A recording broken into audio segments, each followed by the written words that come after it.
New at Sunrise, a local ministry is on a mission to turn teens and adults away from the homosexual lifestyle. Reparative therapy is hailed by some as a cure, but it's also considered controversial by gay rights advocates who say it's unethical, dangerous, and destructive. Pastor Phillip says he doesn't just preach about being gay, he knows. I spent 17 years in what many refer to as the gay lifestyle. I found out, like so many others, that to call homosexuality gay really is a contradiction. Lee is part of a network of ministries across the country that help people transition out of the gay lifestyle and sometimes into straight relationships. Since it is acquired, it can be unacquired. And like you said, a lot of people, unfortunately, have bought into the born that way theory. Actually, it's a notion. His Way Out Ministries offers counseling and support groups. Through scripture and one-on-one conversations, the pastor says the goal is to fix sexual brokenness. Did they have the benefit of both mom and dad in the home, which offers that balance of both masculine and feminine influence in their life? What about the temperament of the little boy or little girl? Peer pressure. And not a single shred of evidence. And that's an old theory that's been around. Professor Kathleen Ritter helped write the American Psychological Association's guidelines on sexual orientation and efforts to change it. We don't want to look at, we have the religious people on one end and the psychologists on the other, or the mental health professionals, and we're fighting each other, because that is not at all true. She says research on sexual orientation and therapies to change it is incomplete. The longest time any population in any of the studies had been followed was 6 months. So we don't know whether that sort of initial, I changed, held. The Psychological Association has resolved that homosexuality is not a mental disorder, and there's insufficient evidence to support the use of interventions to change sexual orientation. I tell them the problem is in society. I said it's not your problem at all. It's that society doesn't let you have enough space to be who you are. Back at His Way Out, Pastor Lee has about 100 teens in counseling, and he says more come in with their parents every day. The reality is, many have experienced freedom from homosexuality.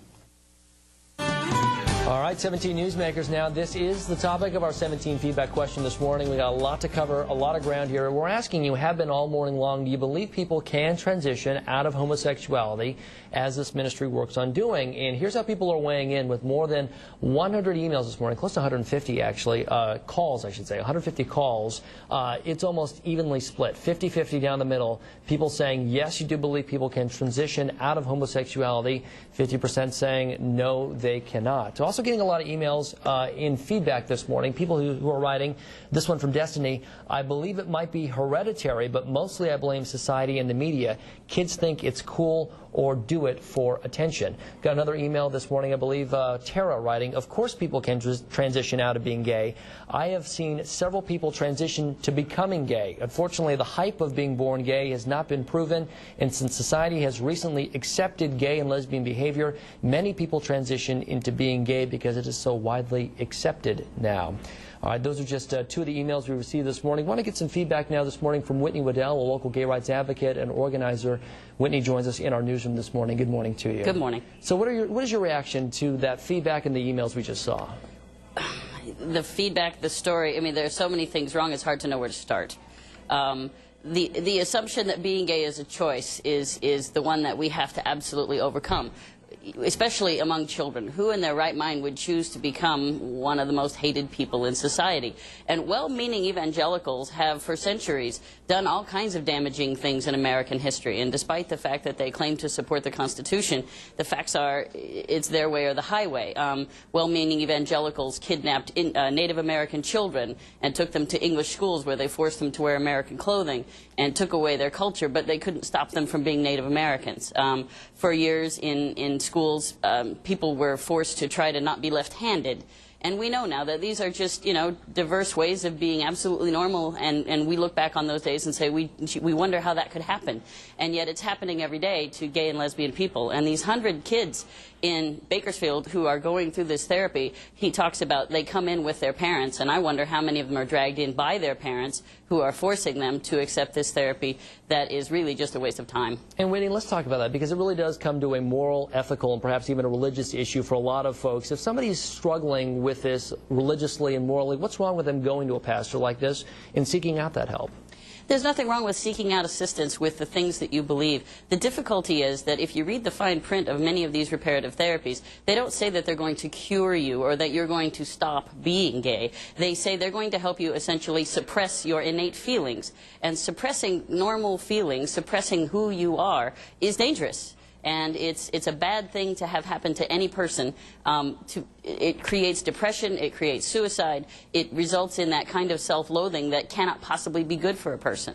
If you believe that you are suffering as a result of any behavior that you might be exhibiting, certainly you can talk to your pastor and get advice about how to behave differently. But being gay is not a behavior, it's who you are. And let's talk about personal stories. I mean, we did have difficulty. Pastor Lee said he had difficulty finding someone who'd be willing to come out openly and talk about having gone through this therapy. Do you know anybody who's gone through this therapy personally? I've met a number of people over the years who have recovered from this therapy, and they laugh about being, recovering evangelicals or recovering Catholics because they were driven away from their church where, they're told that they're loved no matter what, and yet if they don't abide by this particular line, they get kind of treated like dirt, and so they leave their churches and they leave those teachings. And it's unfortunate that the place of religion where we should be most comfortable is a place where we were driven away. And Professor Ritter at CCB, who we just heard from in that story, she says she's looking at it from a purely academic, viewpoint, a scientific viewpoint. She says there's studies out there, but nothing really long-term and nothing conclusive. Sexuality is a very, very complex topic. She says there's no way really at this point with the evidence we have of knowing that this therapy works. So for that one or two people, and if there is one or two people out there who have gone through this therapy and say, hey, it worked for me, I've changed my lifestyle, what's wrong with those folks being in that situation? I guess I'm not sure that I believe them. I think it's certainly possible to say I've suppressed these feelings and that I no longer act on them, but to deny who you are, I think, is inherently psychologically dangerous. And it strikes me as an immoral thing to ask people to give up on who they are and to say that what is an innate characteristic, and despite the statement in the story that people aren't born gay, I certainly believe that they are. And to try to change something that you're born with, that's immoral. That's a sin. All right, Whitney Weddell coming in this morning talking about reparative therapy. We do appreciate your perspective on this and coming in and talking about it. Thank you so much. Thank you. All right, and we want to get your feedback now this morning. You've heard from both sides. What do you think? Do you think, we've been asking all morning long, that people can transition out of being homosexual? Give us a call. The phone number to call is 283-1800, dial category 2000. Press 1 for yes, 2 for no. You can also email us, poll@kget.com. That's P-O-L-L at kget.com. We'll check some more messages and some numbers coming up in just a bit. Here are the final results this morning. Earlier, it was actually in fact, evenly split, 50-50. Now, things shifting just a little bit, 42-58. So 42% of folks saying yes, 58% saying no this morning. And we had dozens and dozens of calls this morning received. We want to thank you for taking part in this non-scientific survey.